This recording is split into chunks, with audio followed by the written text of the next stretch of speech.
Yo. Hey, sorry about that. It's been a while since I've done a video, man, and I apologize for that. It's just been so busy trying to keep up with everything, and a little harder to get materials and stuff with the COVID thing going around. But it hadn't been that bad, really. A lot of stuff's still open. It's just you can't go inside and stuff like that, or the places I go. But anyway, we're gonna do a video real quick on some square tubing tricks to change your miter corners and everything. And so let me show you what we're gonna do right quick. This right here is what we're gonna make, and it's just at a 45 or a 90, I guess. But I'm gonna show you how to make that, and I already got some pieces cut out here. It's gonna be the frame for Santa Maria grill that I'm doing. But anyway, I already got these cut at a 45. And what I'm gonna do is I'm gonna tack it up and get it square and run a quick little tack on it just to hold it together. You can put a magnet in there to try to hold it, but you're gonna have to flip it. And when you flip it, a lot of times that magnet might give and you're gonna end up with a mess.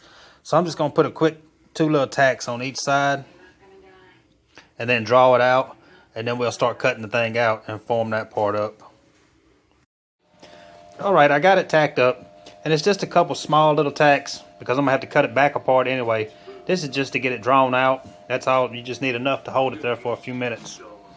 And this is what we're going to draw out on it. And all I'm doing there, coming from the side, I measure back 1.5 inches both ways. And then at that mark, measure in 1/2 inch on both sides. And on this one, I'm just using the lock washer off a grinder to make the circle, because if you're doing it, then you're going to have a grinder anyway, so you don't have to go looking for nothing. And just set that up at your 1/2 inch marks on both sides and trace around it, just like that. And then you're going to have to transfer your lines to the other side. Once you got it on both sides of each corner, then you can go ahead and cut that apart and we'll start notching the pieces out. Also, I put a brace back here just to hold it in place while I'm drawing the thing out. Again, just a couple quick little tacks to hold it in place.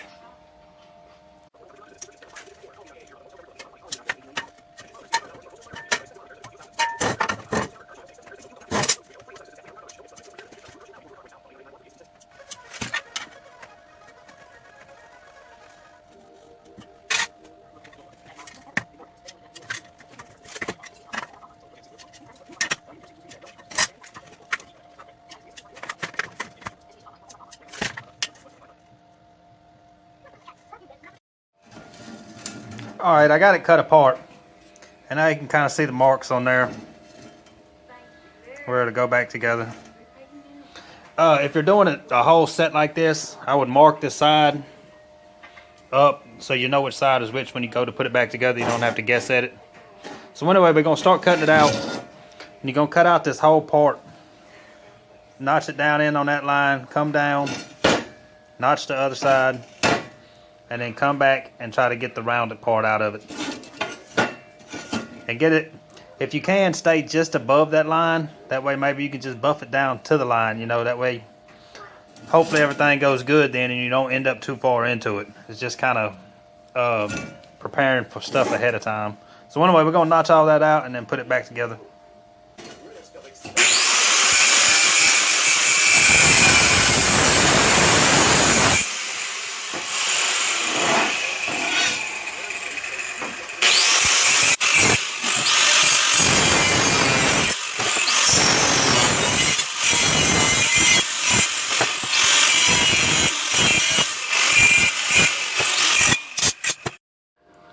Alright, I went ahead and got the frame tacked back together, and this is what you should be looking at right now. Now it's just a matter of filling all that back in.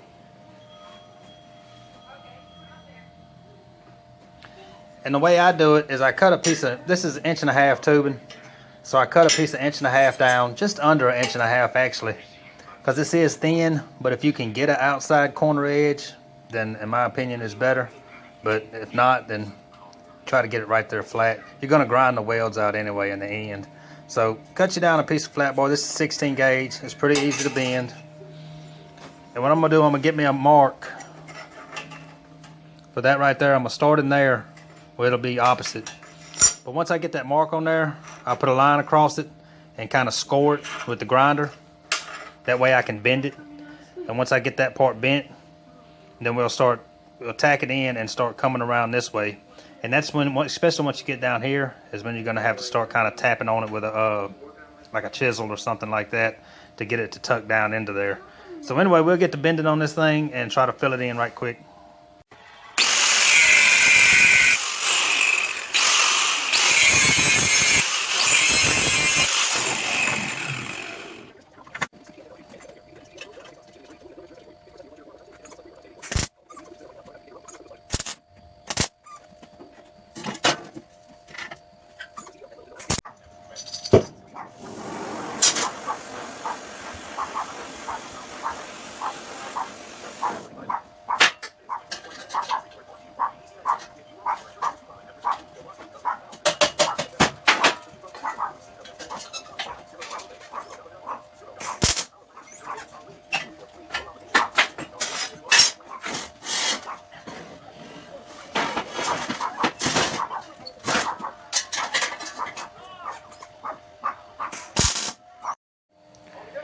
Alright, now this is pretty much what you should be looking at. It looks kind of rough. It's just a couple of tacks and stuff on there. I opened it up a little bit right there so I could get some weld in there. But now you're going to weld it up.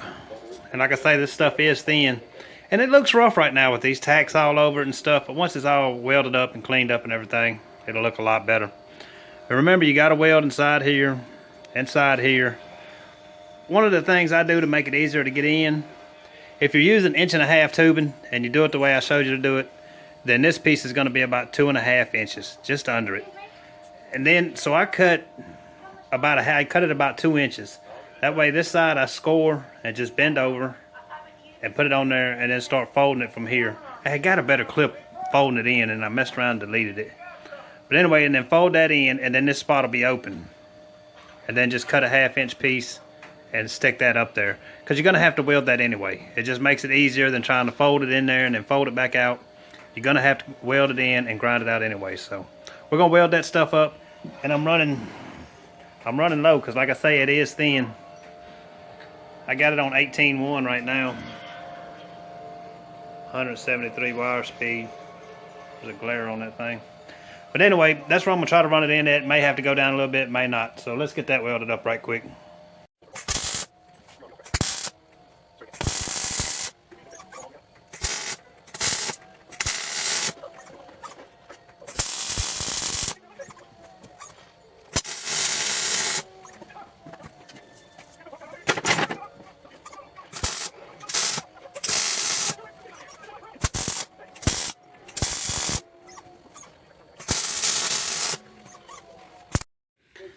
Alright y'all, I got it welded out and went ahead and cleaned the thing up. Saved you from watching all that grinding. But this is what you're going to come out with in the end. When you're grinding out, go ahead and grind that weld out too, and I hadn't welded under there yet, but I will. You have to go ahead and weld that too. That's 1-800-970-5690. And it is a lot of work to do that, but it does add a nice little look to it.